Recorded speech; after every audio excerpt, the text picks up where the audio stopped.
মাত্র ১৬ বছর বয়সে এক রিয়েলিটি শোর মঞ্চ কাঁপিয়ে শুরু হয়েছিল তার যাত্রা। আজ সেই কিশোরী হয়ে উঠেছেন উপমহাদেশের সবচেয়ে জনপ্রিয় কণ্ঠগুলোর একটি।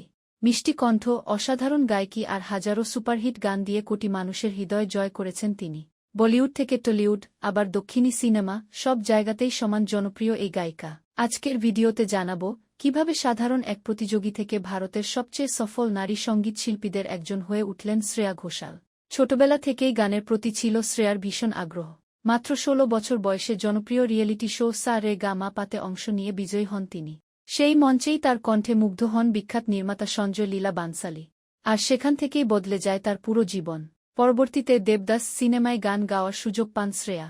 শাহরুখ খান অভিনীত এই সিনেমার গানগুলো রাতারাতি তাকে পৌঁছে দেয় জনপ্রিয়তার শীর্ষে।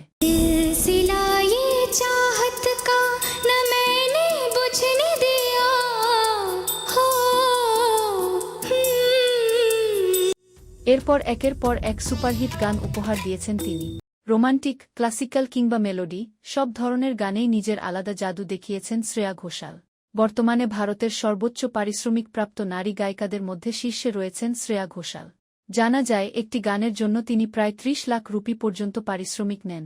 এছাড়া কনসার্ট, লাইভ শো এবং টেলিভিশন অনুষ্ঠান থেকেও আয় করেন কোটি কোটি টাকা। ধারণা করা হয় তার মোট সম্পদের পরিমাণ প্রায় ২৪০ কোটি টাকার কাছাকাছি।